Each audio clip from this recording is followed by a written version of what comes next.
ప్రముఖ సినీ నటి శ్రీమతి సంగీత గారి ప్రారంభించారు. ఐవీఎఫ్ చికిత్సలో 25% భారీ discount, free doctor consultation, free ultrasound scan. 49 అంటే సంతానం, 49 అంటే సంతోషం.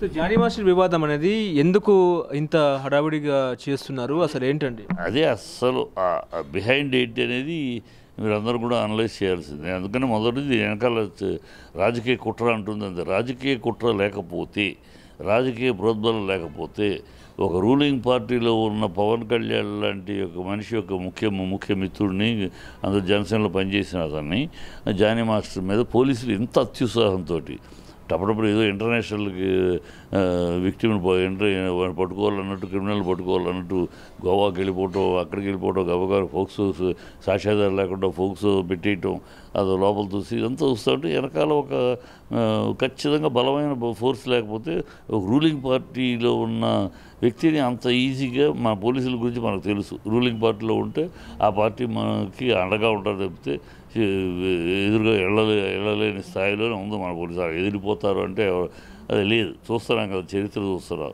మన పోలీసులు అట్లాగే ఉంటారు. కనుక ఇవాళ మన పోలీసులు ఇంత అత్యుత్సాహం చూపిస్తున్నారంటే వెనకాల ఏదో శక్తి ఉంది, ఆ పవర్ ఉంది. ఆ పవరు చూస్తూ ఉంటే కాన్సిక్వెన్స్ చూస్తూ ఉంటే జానీ మాస్టర్ అయ్యాడు. నెక్స్ట్ త్రివిక్రమ్ మీద గోల్ ఎయిమ్ పెట్టారు. నెక్స్ట్ హరిశంకరు, నెక్స్ట్ ఆది, ఇట్లా వరుసగా ఒకళ్ళనొకళ్ళ చూస్తే వీళ్ళందరూ ఎవరయ్యా? అందరూ పవన్ కళ్యాణ్కి దగ్గర మనుషులు. సో పవన్ కళ్యాణ్ దగ్గర మనుషుల్ని ఎందుకు ట్యాకిల్ చేస్తారు, ఎందుకు వాళ్ళని ఏం చేస్తున్నారు? సో పవన్ కళ్యాణ్ చుట్టూ ఉన్న వాళ్ళందరూ ఎదవలని చూపించాలి. పవన్ కళ్యాణ్ చుట్టూ ఉన్న వాళ్ళందరూ అమ్మాయిల విషయంలో ఎదవలో చెప్పాలి. అప్పుడు రాజా తదా ప్రజ. పవన్ కళ్యాణ్ అలాంటి అందుకని వాళ్ళ మనుషులు. సో అతన్ని మసకబారేలా, అతని ఇమేజ్ని దెబ్బతినేలా అతను పవన్ కళ్యాణ్ సైలెంట్గా ఉంటున్నాడు, మాట్లాడలేక. ఇప్పుడేదో ఈ విషయంలో ఇంతవరకు మాట్లాడాల. తిరుపతి లడ్డూల గురించి మాట్లాడేశాడు ఇమీడియట్గా, ఏమీ లేకుండా, ఏమి తెలియకుండానే మాట్లాడేశాడు. ఆయన పవన్ కళ్యాణ్ దీక్ష చేస్తారంట.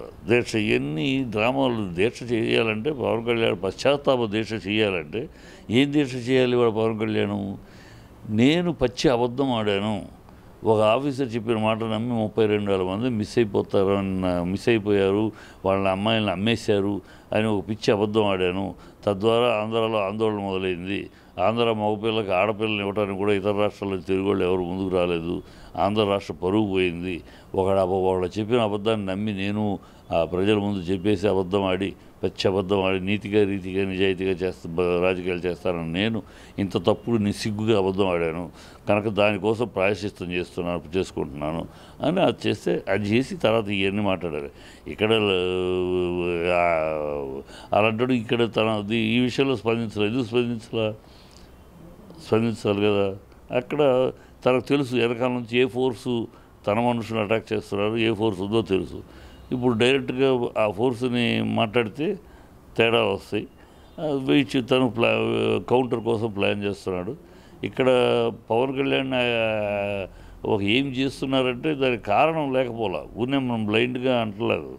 రాజకీయ కోణం ఎందుకు ఉందంటే ఇక్కడ పవన్ కళ్యాణ్ని మసకబారించాల్సిన కార్యక్రమం మొదలయ్యింది. పవన్ కళ్యాణ్ని ఆబాస్ పాలు చేసే కార్యక్రమం మొదలైంది. దాంట్లో మొదటి అడుగు ఇది. ఈ అడుగు ద్వారా నెక్స్ట్ చాలా కాలంలో వస్తాయి.